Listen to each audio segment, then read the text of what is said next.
Hai semuanya, gimana kabar kalian? Semoga selalu dalam keadaan baik. Jadi welcome back di Anda Graystone Channel, dan ini adalah segmen analisa pagi, segmen di mana kita akan mengulas untuk update news dan juga pergerakan dari market, khususnya market dari Bitcoin. Hari ini kita berada di tanggal 24 Oktober 2024, teman-teman. Posisi dari market kripto baru saja mengalami koreksi ya. Untuk perdagangan hari ini, saat ini Bitcoin diperdagangkan di kisaran level 66.700 something gitu, teman-teman. Jadi kalau kita lihat memang kondisi market saat ini belum terlalu oke ya.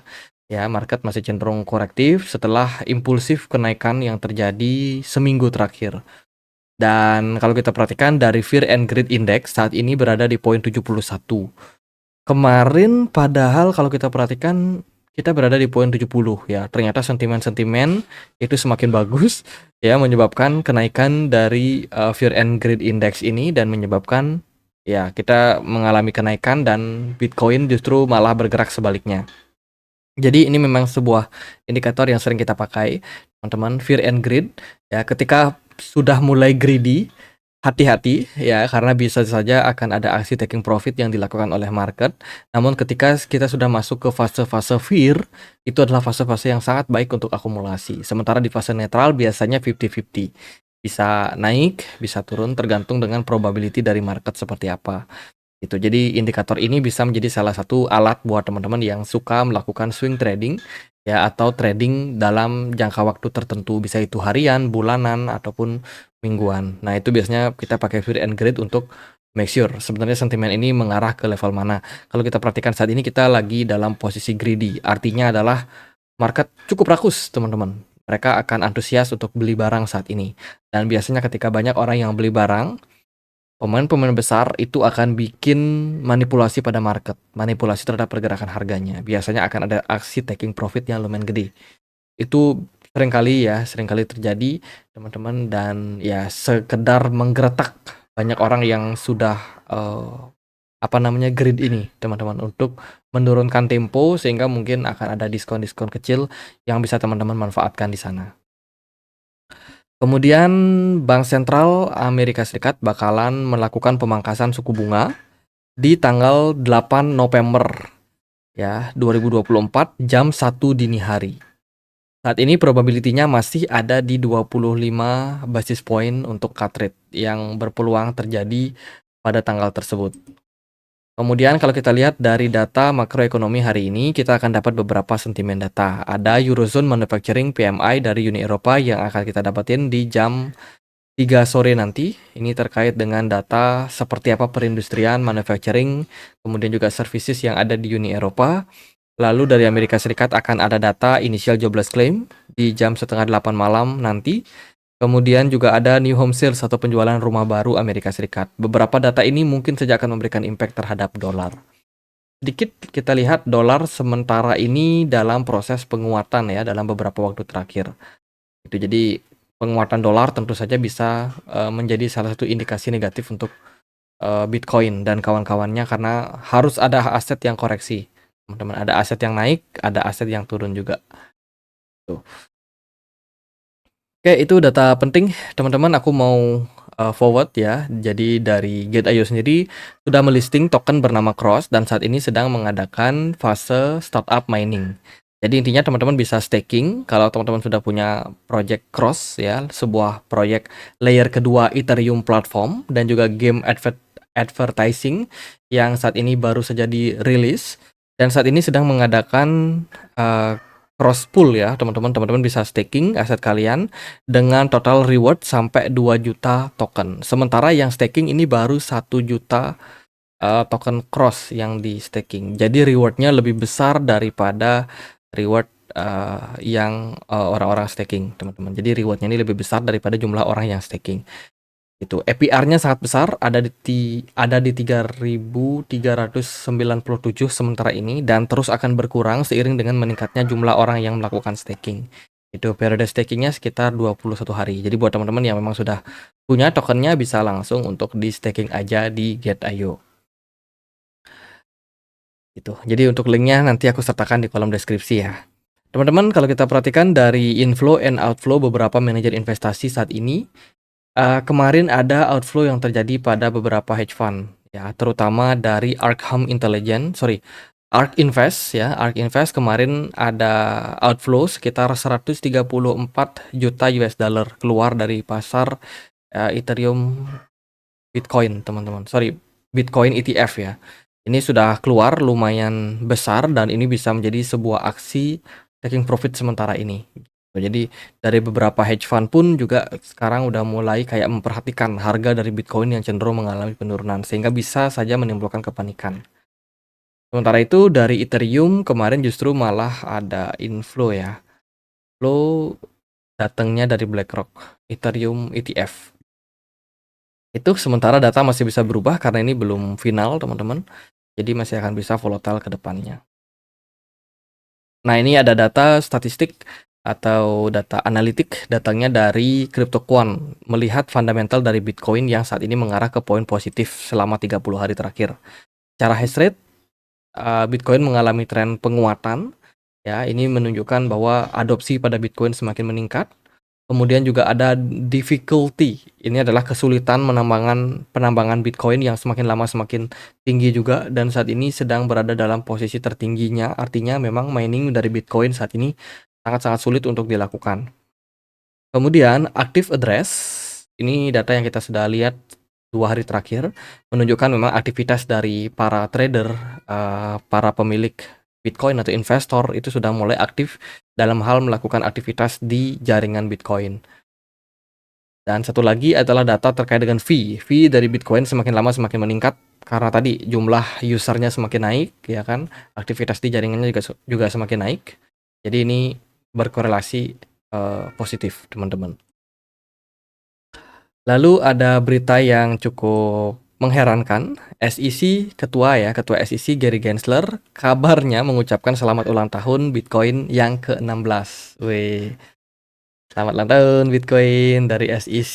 Jadi Gary Gensler di sebuah di sebuah wawancara gitu ya di televisi, dia mengatakan selamat ulang tahun katanya, teman-teman, dalam acara interview di Bloomberg Business ya di 2 hari lalu tanggal 22 Oktober itu secara khusus menyampaikan selamat ulang tahun katanya untuk sweet 16-nya si Bitcoin ini, teman-teman. Jadi ini kayaknya sebuah sifat yang mulai melunak dari Gary Gensler menjelang akhir jabatannya di tahun 2024 ini. Kemungkinan sih di 2025 bulan Februari dia bakalan selesai.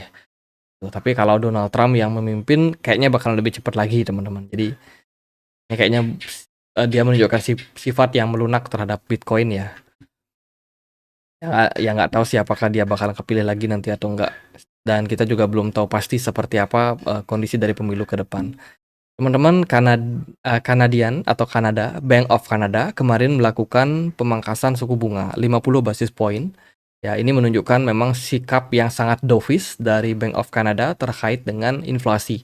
Ya, inflasi sudah mulai mereda dan mereka siap untuk penambahan jumlah supply uang yang beredar di pasar sehingga bisa men-trigger perekonomian lebih baik lagi. Pemangkasan suku bunga 50 basis point ini sangat-sangat besar dan tentu saja berpeluang untuk membuat dana ya mengalir lebih deras lagi ke pasar. Lalu ada berita dari Uniswap. Uniswap dikabarkan saat ini sedang memperluas jaringan mereka khususnya untuk jaringan multi-chain. Yang multi-chain berarti bisa dipakai di banyak blockchain. Ini berlaku bagi teman-teman yang menggunakan Uniswap interface dan juga Uniswap wallet. Teman-teman sudah bisa akses kemudahan tersebut. Akses tersebut akan membuatnya transaksi jadi lebih smooth, lebih seamless karena bridgingnya bisa terkoneksi dengan banyak banyak blockchain ya. Jadi ini bisa menjadi salah satu poin plus juga untuk orang-orang bisa menggunakan Uniswap ya karena memang fasilitas yang diberikan sudah semakin kompetitif dengan jaringan dari wallet yang lain. Itu. Kemudian berita dari India.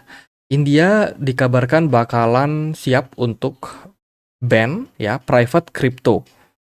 Maksudnya private investor crypto di negaranya untuk mendukung yang namanya CBDC.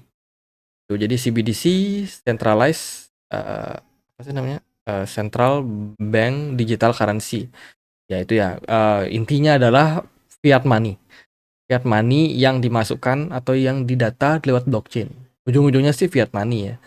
India lebih mendukung yang namanya fiat money dan memang terkait dengan kripto mereka agak-agak, khawatir teman-teman. Buktinya adalah pajak kripto di India sangat tinggi ya, dan kalau kita perhatikan mereka akan lebih pro terhadap pengembangan CBDC ini gitu. Jadi punya peluang kalau institusi-institusi besar, investor besar yang ada di, India bakalan mempersulit ya mereka untuk menggunakan Bitcoin. Jadi akan lebih mendukung CBDC. Ini sentimen negatif sebenarnya untuk, Bitcoin dan kawan-kawan.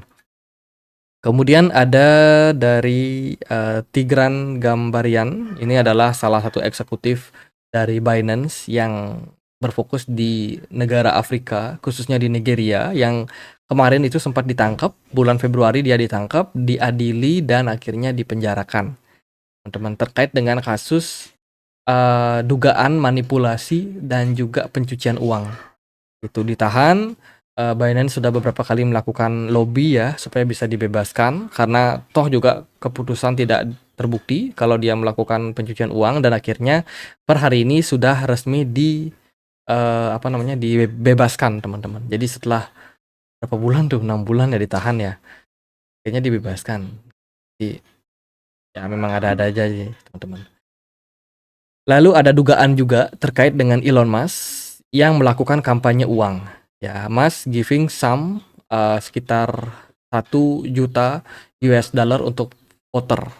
Apakah ini legal atau tidak? Nah, ini saat ini lagi dalam proses investigasi, di mana Elon Musk ini diduga melakukan kampanye duit, teman-teman. Jadi kayak ngasih duit gitu loh buat orang milih Donald Trump. Nah, dia kan jadi tim suksesnya Donald Trump.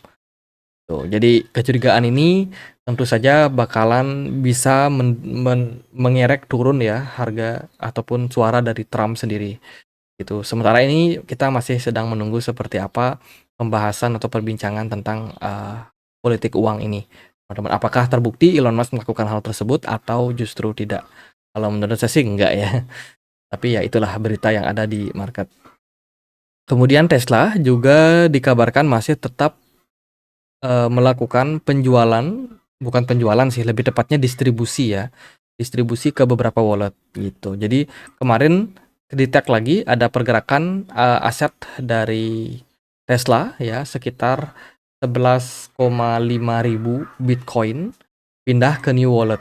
Nah, ini kita nggak tahu maksud maksud dari perpindahan wallet ini atau maksud dari perpindahan Bitcoin ke wallet baru ini seperti apa. Apakah ini nanti bakalan dijual? Apakah ini sebagai, apa namanya, investasi yang lain? Kita nggak tahu. Apakah ini sebagai bantuan dana kampanye? Ya tidak tahu juga, teman-teman. Tapi yang pasti belum ada keterangan sendiri dari Tesla seperti apa tentang perpindahan dari Bitcoin yang dia miliki di walletnya. Tuh, lalu gimana impact-nya terhadap market? Bitcoin kemarin rally, kemudian dilihat juga dari Bitcoin. Oh sorry, maksudnya di XY kemarin mengalami rally, tapi Bitcoin justru malah mengalami koreksi ya. Kita lihat Bitcoin kemarin sempat menyentuh area 65.000. Dia sudah menyentuh area support. Level support yang menurut saya cukup menarik untuk teman-teman perhatikan. Tuh, secara RSI kita sudah mendekati level jenuh jual. Jenuh beli teman-teman, di mana posisinya sebenarnya ini adalah posisi yang bagus untuk akumulasi. Ya, Bitcoin di sini dia drop dan kemungkinan kita akan ada fase reakumulasi berikutnya. Smart money masih stay di market meskipun jumlahnya terus mengalami penurunan. Sementara itu, kalau kita perhatikan di time frame weekly, sebenarnya pergerakan Bitcoin ini masih cenderung bagus. Tapi kalau di time frame daily, kelihatan banget kita kemarin create doji dan akhirnya dikonfirmasi dengan satu candle merah. Ini berarti tekanan jual saat ini masih sedang kuat pada Bitcoin. Jadi kalau teman-teman mau masuk di area sekarang, ini adalah area level support ya, bisa teman-teman pertimbangkan. Meskipun memang ada possibility untuk Bitcoin mengarah ke area level support yang lebih kuat, yaitu di kisaran area 64.000 sampai 63 ribuan something. Itu adalah area yang lebih strong untuk next support. Andai kata level support 66.000 ini berhasil di breakdown oleh Bitcoin. Itu. Jadi kalau kita lihat secara jangka pendek memang tekanan jual masih sedang tinggi, namun ini adalah momentum sebenarnya untuk teman-teman bisa dapetin barang murah lagi, teman.